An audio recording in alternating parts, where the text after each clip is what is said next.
it's no use that we brag about our constitution. You know, it's regarded as progressive globally and it is internationally acclaimed. But our constitution must become a reality for all of our people.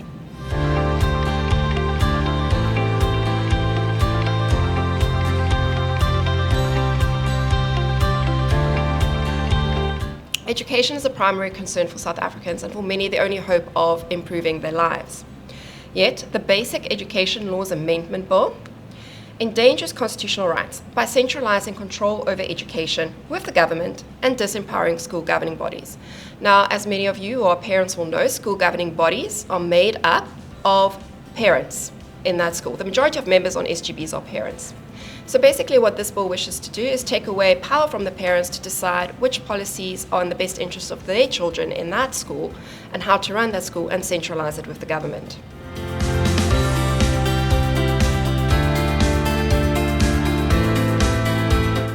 One of the things you mentioned was food security. Yes. Perhaps you can talk to us about this. I mean, food security, that's really part of our issue of poly-crisis that we face today.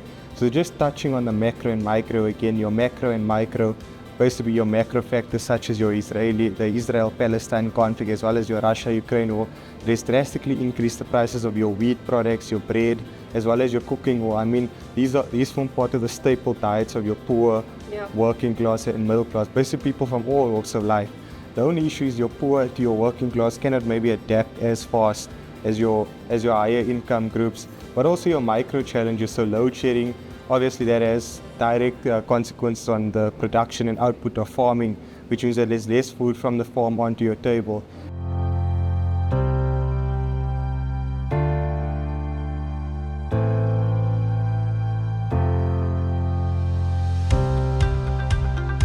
The problem comes with the implementation of these laws, and that's where we're seeing almost like a bottleneck and we're seeing inefficiencies. Can you tell us a bit more about these inefficiencies and what you learned? The most important inefficiency that actually emerged within research is that the policing institutions, their ineffectiveness in actually reporting and having these cases being reported and the proper documentation actually alludes to the fact that there is some institutional incapacities and the lack of documenting these increasing cases.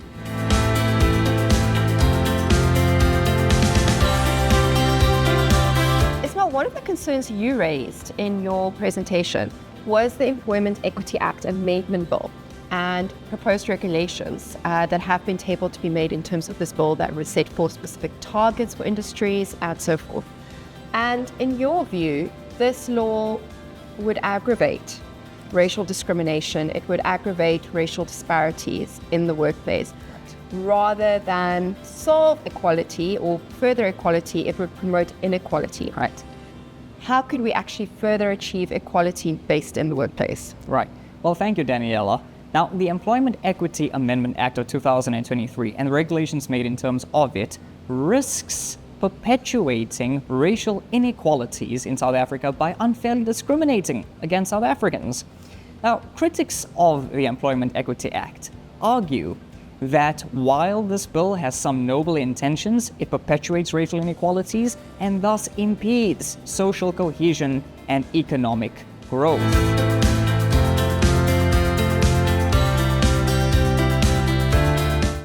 But what's getting reflected through the results is what as citizens we see as legitimate leadership paying us forward in government.